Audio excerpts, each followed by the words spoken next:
Gang ભાઈ is back. તો guys કલસુભાઈના ટોપ point પર તમે જોઈ શકો છો કેટલી હવા આવી રહી છે. બાય ચાન્સ આપણે પણ ઉડી જઈએ એટલી જોરદાર હવા આવે અહીંયા. અને આપણે જોવાનું હતું સનરાઈઝ પણ આપણે નહીં જોઈ શક્યા કારણ કે વાદળ ને ધુમ્મસ ને ઝાકર જ એટલો બધો આવી ગયો હતો ગાઈસ કે કંઈ જ નહીં દેખાય.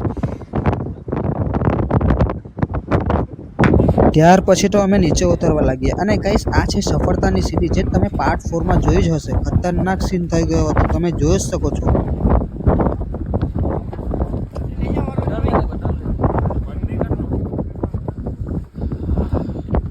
ગાઈસ મારા ફ્રેન્ડ્સ લોકોને તો સીડી ઉતરવાની મજા આવી ગઈ.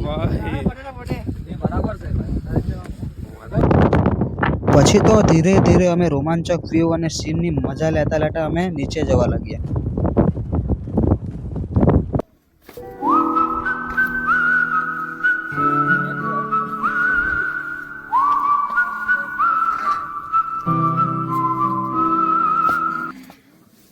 અને આ જો ગાઈસ દિલ કો સુકૂન દેને વાલા સીન.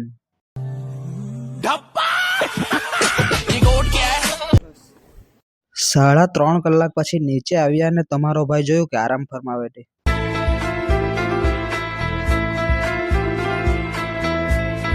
ફ્રેન્ડ્સ લોકોએ પણ ખીચડી બનાવવા ટપેલું ચડાવી જ દીધેલું